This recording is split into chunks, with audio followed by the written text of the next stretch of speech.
दरम्यान भांडूपमधील मशिदीवरच्या अनधिकृत भोंगा प्रकरणी भाजप नेते किरीट सोमय्या आक्रमक झालेले आहेत। त्यांनी कार्यकर्त्यांसह जाऊन भांडूप पोलिसांची भेट घेतली आहे। यावेळी मशिदीवरच्या भोंग्याला परवानगी देताना कागदपत्र तपासणी केली नसल्याचा आरोप सोमय्यांनी केला।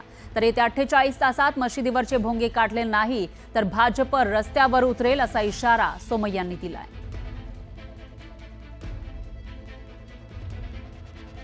भांडूपमध्ये आज त्यांना वॉर्निंग दिले। मी फक्त 48 तासाची त्यांना मुदत दिली आहे।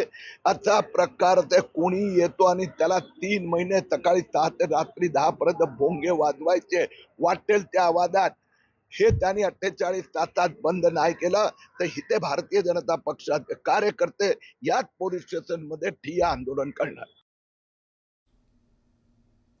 दरम्यान त्र्यंबकेश्वरचा विकास झाला पाहिजे यासाठी 1100 कोटी रुपयांचा विकास आराखडा तयार केला जाणार असल्याचं मुख्यमंत्री फडणवीस यांनी म्हटलेलं आहे। 2 टप्प्यांमध्ये विकास आराखड्यानुसार कामं केली जातील अशी माहिती मुख्यमंत्री फडणवीसांनी दिली। पहिल्या टप्प्याचं काम कुंभमेळ्यापूर्वी पूर्ण केलं जाईल आणि लवकरच याला मान्यता दिली जाणार असल्याचंही त्यांनी सांगितलंय। तर या कामासाठी निधीची कमतरता पडू देणार नाही अशी ग्वाही त्यांनी दिली। त्र्यंबकेश्वर मंदिरात दर्शन घेतल्यानंतर फडणवीस बोलत होते।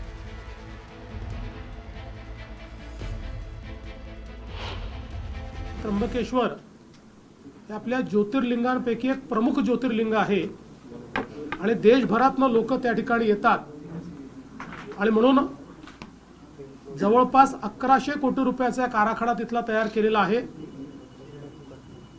त्याचे 2 टप्पे आम्ही करतो आहोत। पहिला टप्पा जो सिंहस्थापर्यंत आपल्याला पूर्ण करता येईल आणि दुसरा टप्पा जो आहे ज्याच्यामध्ये त्याच्यानंतरही काही कामं होतील।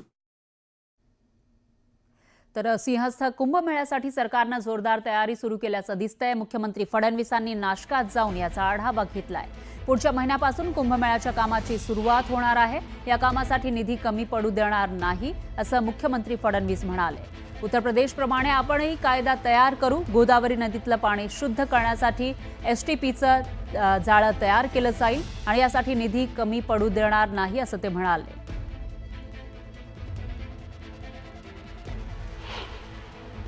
या ठिकाणी एसटीपीचं जाळं तयार करून पाणी शुद्ध राहिलं पाहिजे या दृष्टीनं एक आराखडा तयार केलाय आणि कुठल्याही परिस्थितीत सिंहस्थाच्या आधी त्याचं काम पूर्ण करायचं असं एक ॲम्बिशियस अशा प्रकारचा प्लॅन हा आपण तयार केलेला आहे।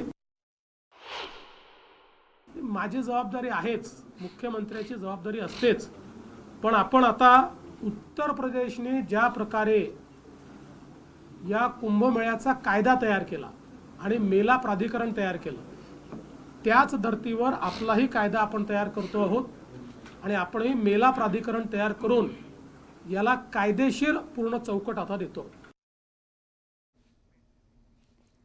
दरम्यान नाशिकमध्ये युवा उद्योजकांसोबतच्या चर्चेदरम्यान मुख्यमंत्री फडणवीसांनी अनेक प्रश्नांची मिश्किल उत्तरं दिली। तुम्हाला कोणती खुर्ची जास्त कम्फर्टेबल वाटते यावर त्यांनी जी मिळेल तिला कम्फर्टेबल बनवून घ्या असं उत्तर दिलं। तर नाशिकमधल्या पालकमंत्री पदाच्या वादावरही त्यांनी उत्तर देत पडदा टाकण्याचा प्रयत्न केला। मेरा एक प्रश्न है जो देवेंद्र जी के साथ मेरा एक सिलसिला है, वहीं से शुरू करते हैं। सर, कुर्सी कंफर्टेबल है? बिल्कुल कंफर्टेबल है और मैं वापस वही जवाब दूंगा, जो कुर्सी मिलती है उसको कंफर्टेबल बना लीजिए।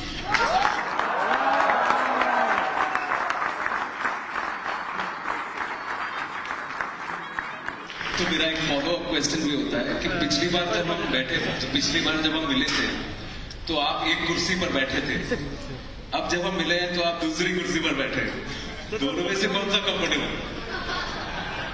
उस समय वो कंफर्टेबल थे, अभी ये comfortable.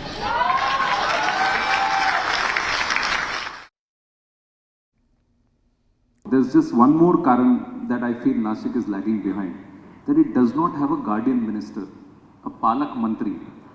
So will you please kindly put your hand up and volunteer to say I will be Nashik's palak mantri or guardian minister? Agree, disagree? अरे उधर से कोई सपोर्ट ही नहीं है।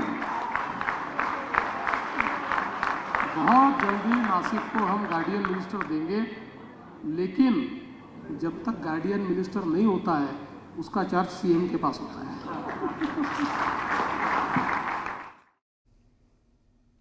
दरम्यान रायगडमध्ये राजकीय घडामोडींना वेग आला आहे. ठाकरे गटाच्या स्नेहल जगताप राष्ट्रवादीमध्ये प्रवेश करणार असल्याचं बोललं जात आहे.